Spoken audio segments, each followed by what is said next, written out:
Hello friends, Lee here from TableTop Bong. Thanks for joining me. In this video, I thought it'd be fun to sit back and just have an open, honest conversation about people pleasing. People pleasing has a real energy behind it, and I thought it'd be good if we could just sit back and have a really relaxed conversation about what people pleasing is, where it stems from, and what does it do energetically for us.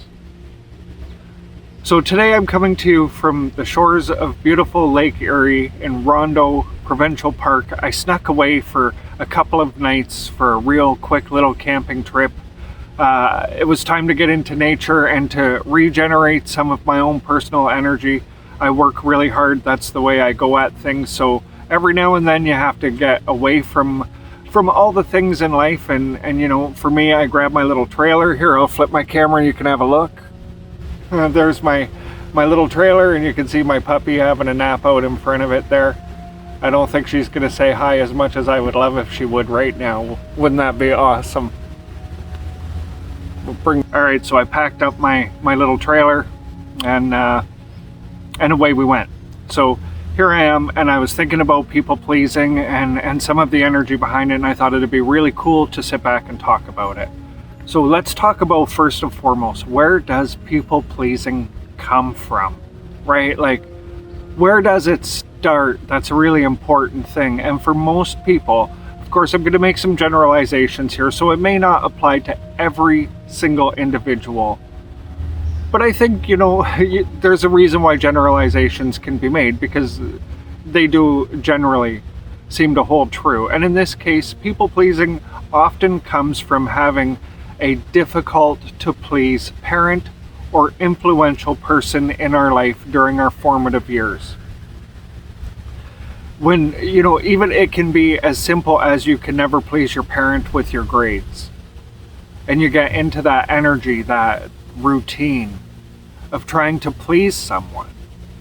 And when it falls short and you try harder and harder, especially during childhood, those patterns really seem to lock in. And they can carry forward with us through the rest of our life, can't they? So that's typically, you know, where these things start from. They can also be conditioned later in life if we, you know, partner up with or spend a lot of time with someone who is very narcissistic. We can end up converting as an adult into a people pleaser. And that's honestly just rooted in insecurity, because the other person, their energy is more powerful feeling to you than your own. So it's really and truly a form of submission in that case, and that can happen as well. But I think the end result is the same thing. When you are people pleasing, you're missing it. The reason why we say we're people pleasing is because we want to please the other person, and that's just not true. We often people please because we are seeking for approval. We may or may not get that approval, and that's the, bless you, that is the really, really challenging part of being a people pleaser. You can't guarantee the outcome no matter how good at it you are. Now, if we think about people pleasing from, you know, the law of attraction, right? What are we creating in our experience? The very basic energy behind people pleasing is insecurity. It's a lack. We're lacking something that we're trying to gain from this situation. If we can please the other person, maybe they'll give us the thing that we're lacking. That energy is not often going to attract anything that is really worth having in your experience. What ends up happening if you're a people pleaser all the time, and if you already are a people pleaser, and you're going to know this, you will have a tendency to attract more narcissists into your life. Because you are attracting someone who wants to be pleased. That's what your vibrational starting point is. You're looking for people that want to be pleased. And then you're likely going to find people that want to be pleased. The unfortunate part is people who you will attract may not always want to please you in return. It's a bit of a one-sided relationship when you're a people pleaser. And that can leave you empty and lonely, and leaving you not understanding why people won't just give you that approval that you're looking for. You know, that feeling, when you're searching for it and you're pleasing people and you don't get that feeling, it's devastating. And of course it's devastating because you put so much of yourself into it.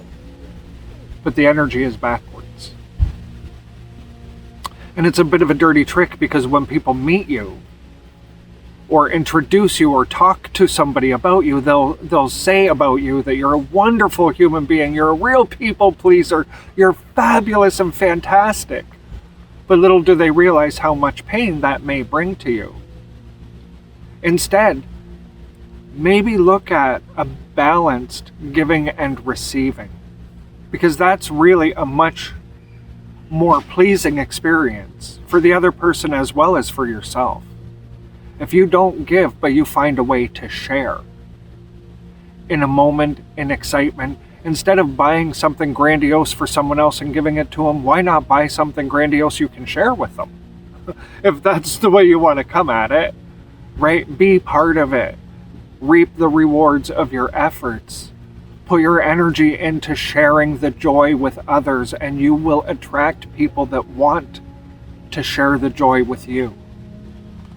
And let's face it, guys, that's what this is really and truly about. It's about valuing yourself. Putting yourself first.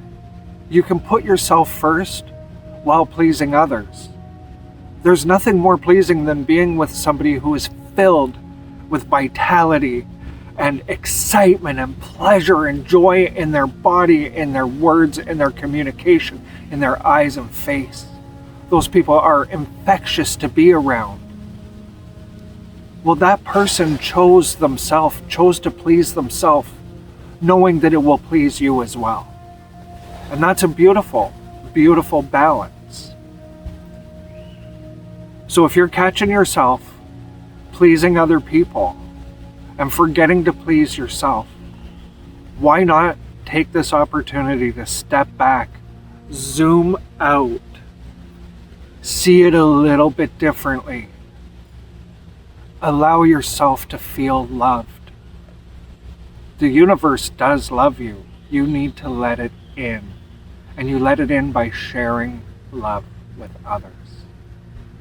So when you're in this beautiful zoomed out state and you're out here and you're seeing how you can enjoy sharing in wonderful and beautiful exchanges with other people, giving of yourself for something that feels rewarding for yourself, instead of just looking to please someone else.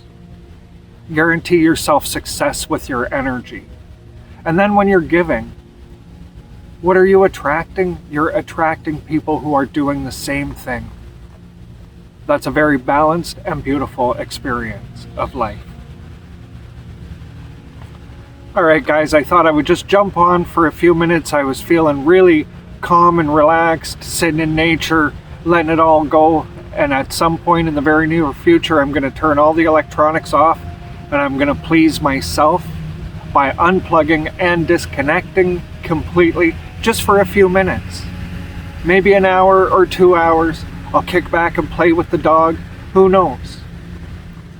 And then I'll come back to the world and I'll start to have pleasing exchanges again. Thank you very much for watching this, and please pick yourself, pick your happiness, and pick your own power. There's nothing more attractive or beautiful than a person who is picking themselves and wants to share that. All right, thank you very much for watching. Until next time, please take care of yourself.